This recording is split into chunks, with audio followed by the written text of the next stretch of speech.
ውድ የአሃዱ ቤተሰቦች ኢትዮጵያ ብሔራዊ አንድነቷና ክብሯ ተጠብቆ መቆየቱን ታሪክ ያስታውሰናል። ኢትዮጵያውያንም ሀገራቸውን ከባዕዳን ወረራ እየጠበቁ ነፃ ህዝቦች ሆነው በታሪክ ምዕራፍ ውስጥ ማንነታቸው ሕያው ሆኖ እየተነበበ የታሪክ ኬላዎችን እየተሻገረ ለዘላለም ይወሳል። ኢትዮጵያውያን ከሚታወቁባቸው አበይት ጉዳዮች መካከል ሀገራቸው ኢትዮጵያን ከምንም በላይ ቅድሚያ ሰጥተው መውደዳቸው ነው። የሀገር ፍቅር ስሜት በኢትዮጵያውያን ደም አጥንትና መንፈስ ውስጥ እየተንበለበለ የኖረ እውነተኛ መገለጫቸው እንደሆነ ታሪካቸው ያወሳል። ኢትዮጵያውያን ሀገራቸውን ለመውረር የመጣን ኃይል ለመፋለም የውትድርና ትምህርት ሁሉ ሳይወስዱ በኢትዮጵያዊነት ወኔ እየተንተገተጉ ጥልቅ ብለው እየገቡ ጀብድ ፈጽመው የሚሰዉ ታላላቅ ሕዝቦች ናቸው። በዛሬው ኢትዮጵያዊ ስንክሳራችንም በጥቂቱ የምንቃኘው ይህንኑ የኢትዮጵያዊነት ብሔራዊ ስሜትን ይሆናል። ጥበቡ በለጠ ነኝ። ኢትዮጵያዊነት ምንድነው? በምንስ ይገለጻል? የሚለው ጥያቄ ብዙ መልስ ሊሰጥበት ይችላል። ሁሉም ሰው ኢትዮጵያዊነትን እንዴት ትገልጸዋለህ ትገልጨዋለሽ እየተባሉ ቢጠየቁ አያሌ ፍልስፍናዊ መልሶችን ሊሰጡ ይችላሉ። እስኪ አንድ ጊዜ ወደ ኦሎምፒክ መንደሮች ትውስታችንን እንውሰድ። እነ ኃይሌ ገብረስላሴን፣ ደራርቱ ቱሉን እናስታውስ። እነዚህ የምድሪቱ ታላላቅ ጀግኖች ኦሎምፒክ ላይ ሮጠው ታግለው ተፎካክረው ክሯን በጥሰው ድል አደረጉ። በስታዲየም ውስጥ ያለው ሕዝብም ከፍተኛ ድጋፉን ሰጣቸው። መላው ዓለምም ፉክክራቸውንና ከደጋፊዎቻቸው ጋር ሲተቃቀፉ ነበር የሚታዩት። ያ በግላቸው ያሸነፉት ድል የልብ ደስታ ቢሰጣቸውም ሌላ ተአምር የታየው ግን የሀገራቸው የኢትዮጵያ ስም ሲጠራ ብሔራዊ ሰንደቅ ዓላማዋ መሰቀል ሲጀምር ብሔራዊ መዝሙሯ ዓለም ላይ ሲናኝ ኃይሌ ገብረስላሴም ደራርቱ ቱሉም የዓይናቸው እንባ ግድቡን ጥሶ ፈሰሰ፣ አለቀሱ። ታዲያ ይህ ስሜት ምንድነው? እንዴት ይገለጻል?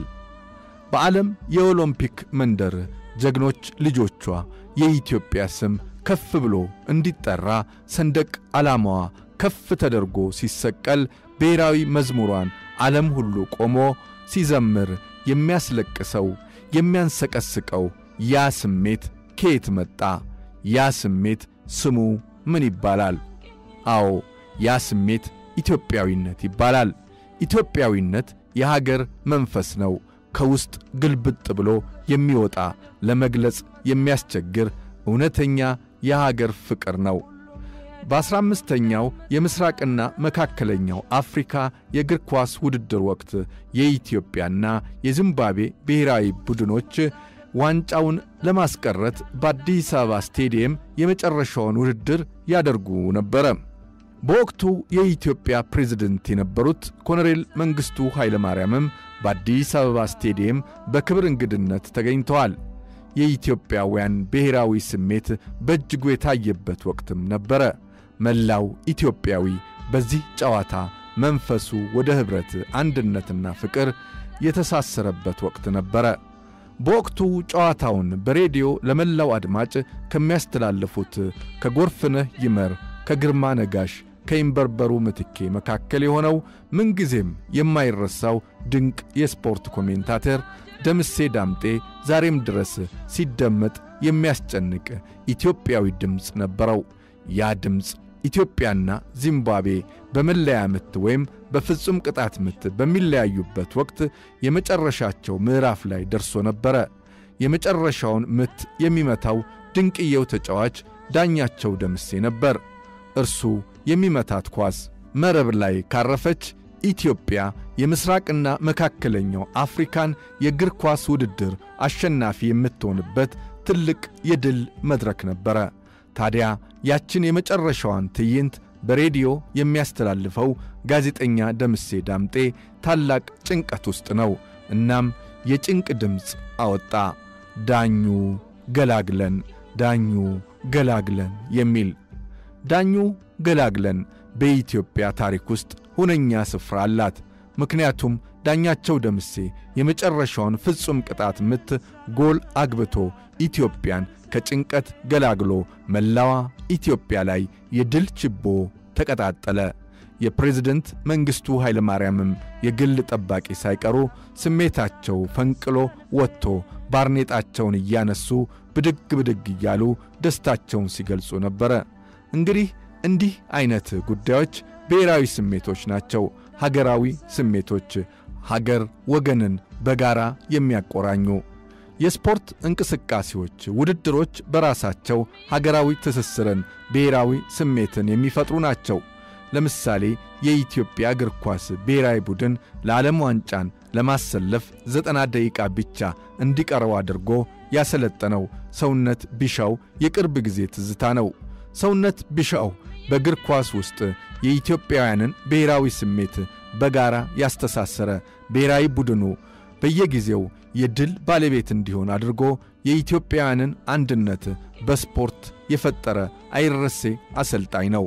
በአጠቃላይ ብሔራዊ አንድነትን፣ ህብረትን፣ መግባባትን ከሚያመጡ በርካታ ጉዳዮች መካከል አንዱ ስፖርት ነው። በዘመነ ደርግ በኢትዮጵያ ውስጥ ማስ ስፖርት የተሰኘ ፕሮግራም ነበረ። ማስ ስፖርት ሁሉም ዜጋ የሚሳተፍበት የስፖርት ፕሮግራም ነው። ሁሉም ቀበሌ በስፖርት ውድድር ውስጥ እንዲገባ ሁሉም መስሪያ ቤት የስፖርት ቡድኖች እንዲኖሩትና እንዲወዳደር የሚያደርግ ነበረ። በዚሁ በማስ ስፖርት ውስጥ ከሕፃናት እስከ አዋቂ ድረስ ቡድንና ክለብ እየተቋቋመላቸው እንዲወዳደሩ ይደረግ ነበረ። ታዲያ ጉዳዩ ከላይ ሲያዩት ስፖርት ቢመስልም ውስጣዊ ምስጢሩ ግን በስፖርት ሰበብ ዜጎች በጋራ የሚገናኙበትን መድረክ መፍጠር ነበረ። በዚያ መድረክ ስፖርት በሚፈጥረው ስሜት ኢትዮጵያዊነት ይለመልም ነበረ። ስፖርት በዘር፣ በቋንቋ፣ በሃይማኖት የማይከፋፍል ህብረ ብሔራዊነትን የሚፈጥር መንፈስ ስላለው ብዙዎች ተጠቅመውበታል።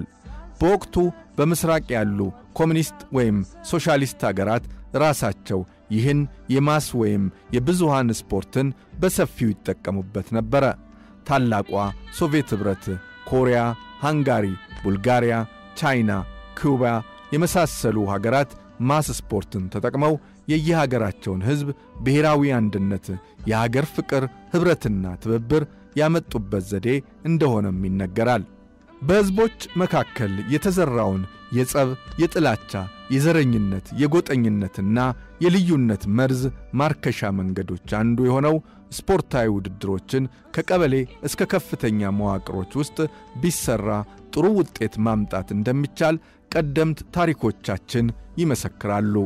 ኢትዮጵያዊነት በዘርና በቋንቋ አጥር ተከልሎ ብዙ አላላውስ ብሎ ረጅም ዓመታት ተጉዟል። ከዚያ ከዘረኝነት አጥር ውጪ ሰፊ የዓለም ሜዳ አለ። ሰፊውን ዓለም ማየት፣ እዚያ ሜዳ ውስጥ ሰው ከተባለ ፍጡር ጋር ሰውነትን ከፍ አድርጎ በመገንባት ኅብረ ብሔራዊት ኢትዮጵያን ማጠንከር እንችላለን። እስከዚያው ፈጣሪ ኢትዮጵያንና ሕዝቧን አብዝቶ ይባርክልን።